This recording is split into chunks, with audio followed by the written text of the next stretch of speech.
What has like your story with wrestling been in terms of like getting your start, the yeses, the nos, being at WWE, going, not being at WWE, now being in AEW. What's the thing that kind of keeps you motivated? What's like your love story with wrestling?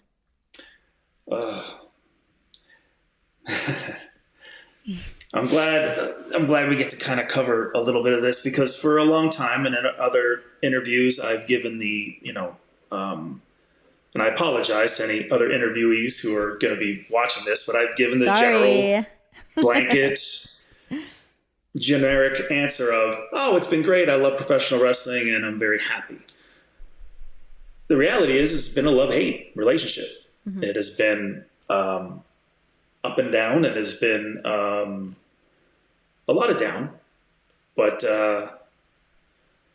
there's been times where I've hated this industry, and the reason being is because it's entertainment, and without pulling the curtain back too much, there are just things you're not in control of, so it can have a tendency to make you feel like you're not good enough, despite how hard you're working, despite how much time or effort you're giving to the industry, and despite what the audience may be doing.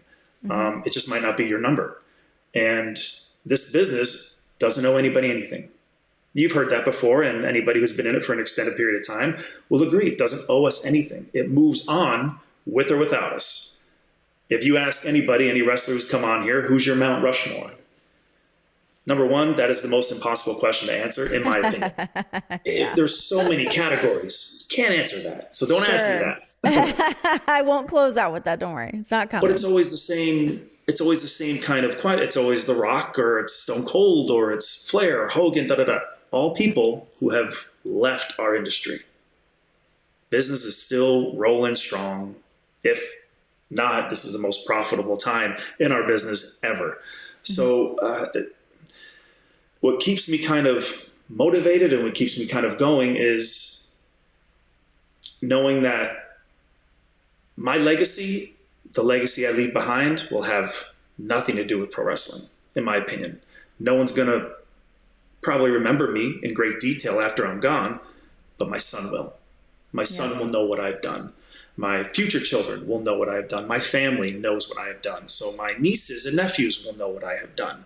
And if that is enough to kind of guide them down a path, a good path that can be beneficial to their life and the life that they create with someone going forward, I've done my job on this earth. I know that sounds a little weird or odd. I get it. Yeah. But yeah, it's just about, if I can inspire people around me, great, wonderful. People who come to shows, fantastic. Like I mentioned about those DMs that came in after what I said about my mother, wonderful. I will talk with people all day long and hopefully help in any way I can.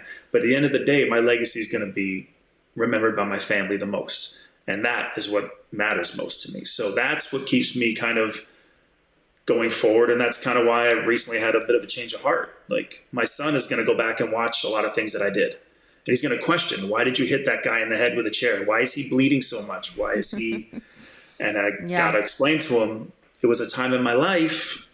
So with the limited time that I have left in wrestling, I want to be able to show that I can do some good too.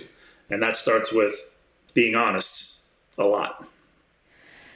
Yeah, it's one of those funny things too, because I feel like when I think about like my relationship with professional wrestling, and you're right, there's the ups, there's the downs. Sometimes it doesn't love you back the way that you love what you get to do. But then I literally can like look around my household. It's like, man, I met my husband there. We now have a child, like all of those things. I mean, it's like that hilarious term of like everything's pro wrestling, but like my whole life is that. And if that's the things that I get from the world of pro wrestling, then hell yeah. I mean, the accolades and, whatever, having a great job and being financially stable, those things are obviously great to have. But like my entire family is essentially rooted in this industry. I did not see that on my bingo card when I started working in this world. I had no idea. And I don't know if any of us do. And I don't know, you're the same way as me. And when I knew we were going to do this, I was thinking about it yesterday. Like, I remember watching you on The Score, like Yeah. way back when. And if we think about it, like fast forward X amount of years that have gone by just like this, if I asked you to pinpoint a moment where you felt you made it, could you pinpoint one? I mean, probably not. I don't know. Could you? No, not at all. That's my point, is that all of a sudden, like, I remember saying, oh, well, man, I want a t-shirt. How come everybody's getting a t-shirt and not me? Mm-hmm. And I want an action figure. How come everybody's getting an action figure and not me? And then I hope I'm in a video game one day. And all of a sudden, all these things that you hope for have happened. Yeah. And we sit here and go, oh, so does that mean that we didn't take enough time to enjoy those moments when they happen? Are we moving too fast? Or do we need to kind of take a step back and go, damn, like, you did all right. I survived this business, where a lot of people don't in some way, shape, or form. Yeah. So to your point about taking a look around and going, my kids are going to be okay. My family's going to be okay. This business doesn't have to love you back at all, but how you're able to navigate through all those no's, or navigate through those roadblocks, through or around, you're able to at least inspire or help other people go, no, don't take that way. Take that way. Yeah. And one thing I love doing is teaching, and I'm able to prepare students or even talent on the roster that have 5, 6, 7 years in, when they're frustrated and they come to me and they go, this is horse shit. I go, this is how it is. And it's just temporary. The bad times are temporary. The good times are temporary too. You got to take the good with the bad. Mm-hmm. Why do you think it is that it takes so much? Well, I guess that's not really fair to say. I was going to say, I always feel like success takes a lot longer to achieve in professional wrestling than maybe it does, whether it's another sport. I would kind of make it liken it more to maybe like an actor's career, that sometimes it takes a little bit longer to really generate that buzz and generate that fan base and whatnot. But what do you think it is about wrestling? I mean, yes, you're a teacher. You're a great teacher. You've got your training school, Flatbacks, with good old Breezy Boy. Canadian. Yeah, I know, right? What is with Canadians and pro wrestling? Jeez. We're everywhere. It's so great. But yeah, it's something about like you've really got to put so much time in. And I mean, you mentioned it just a second ago about wanting to be as honest as you can. And you also were talking about how much time you have left doing this. Where do you kind of stand on that? The thing about a wrestling audience, in my opinion, is they're so unique. They're some of the most critical people of all sports fan base, in my opinion, that there is. But at the same time, they're also the most loyal. Mm-hmm. Case in point, I'm gone for 5 months, which is a long time in the world of entertainment. There have been athletes and other sports teams that are gone 5 months, and you're like, what team does he play for? Some people just forget. Our wrestling fan base does not forget.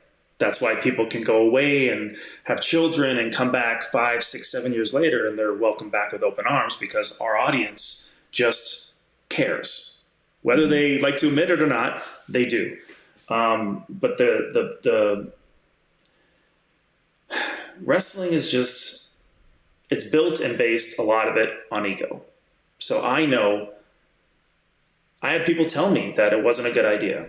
Sadly, I had my mother and father tell me face to face, it's not a good idea. You're going to be hurt and home in 3 months or 3 weeks. So no, we'd rather you go work at a casino, not knowing that I already paid $4,000 to go to a wrestling school, and I just hadn't told them yet. So it's just, it's such an individual drive and a push that it's so hard to explain. It really is. If you feel something if you feel that you're on the right track, or you're supposed to be doing something, you got to see it all the way through. And when I said earlier about some things are out of your control, yes, in the world of sports, entertainment, it ain't your show, man. So no matter how prepared you are or how good you think you are, if someone else wants something to be a certain way, it will be that way. But that doesn't mean I shouldn't work as hard. That doesn't mean that I shouldn't keep trying. That doesn't mean that I shouldn't stay as sharp as I can be, because you're doing a disservice to you as a professional. I can't picture my life without wrestling in some way, shape, or form. I am winding down. I don't have a lot of time left. That's probably the main reason why I put pressure on myself Is that now. like contractually or body wise? Both. Okay. Body wise, I'm in really good shape. And a lot of guys will say that I'm in great shape, or I'm in the best shape of my life. I mean it in a sense where I've never been at the main event, top of the card, champion schedule. You understand the champion schedule. John is all over the place. That's a champion schedule. A champion schedule is staying to the end of the night. You're last. You're going out there 30 minutes every night and busting your ass, and then you're jumping in a car and you're driving to where you got to go. I never had to do the champion schedule. So my body, after almost 21 years, is in really good condition based on what I have done. But there's very few things that I would like to do left in wrestling. And I've been pushing to try and check off a few of those boxes before my time is done. And it's been difficult and it's been a challenge, but not more challenging than anything else I've been through in 20 plus years. So that's where I put the pressure on myself nowadays, if I'm being honest. What are some of those things? How do you kind of see this going? If you're able to just put on like your booker hat and you're writing your next couple programs, what do those look like for you?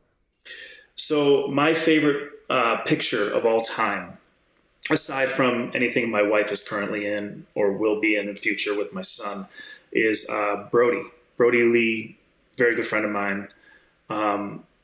He has a picture with his son, both sons actually holding the TNT title. And they're both so happy, and they're both so, like, you can see it on his face how proud he is, and you can see how proud they are of him. And it's just he's their hero. Now, knowing I'm definitely going to have a boy, it wouldn't have mattered either way, but I want that same thing between me and my son. When my son comes to me one day and says, I want to be, a World Series baseball player winner. Cool. Yeah, you can do it. Think so? Yeah. Here's why. This is what Dad did. This is Dad's reward, and he gets to hold it and see it and look at it. And, that's what I'm envious of John of. Like, Nora's one day going to be able to pick up his stuff and go, Dad, what's this? And he gets to tell her stories. And he gets to tell her about that moment. And hopefully that inspires her to go, I want my moment too. And then she goes and chases. Yeah. That's the idea behind that. So my goal is to be decorated, is to win a championship in a major company, AEW or elsewhere. Yeah. That is my goal, just so I can have that time and that prize to show my son in the future. What title is that to you? Which one would you love to have around your waist or shoulder for that photo? Being completely honest, I have always seen myself as an Intercontinental Champion. I knew you were going to say that for some reason. You have that IC champ glow. So I grew up on the Mr. Perfects and the Rick Rude and the Ultimate Warrior. Those are the guys that, and then as I got into wrestling, it was always known as the Workhorse Championship. Yeah, so it's like, course. So I'd always seen myself in that kind of zone. Sure. So in a perfect world, be the Intercontinental Championship. I like that answer. That is a good answer. I feel like that. Yeah, you definitely like fall into that category of like the one that everyone in the locker room too is kind of like, yes, finally, let's get this championship run going. And it doesn't have to be long. It just has to happen. Yeah. You know what I mean? It's a moment in time. It's not about the title. It's about the chase. It's about the journey. Of course. So that's it always storytelling. Is. That's to me storytelling. So if I keep putting it out there positively and keep staying ready, so I never have to get ready, maybe, but maybe not. Who can say, right?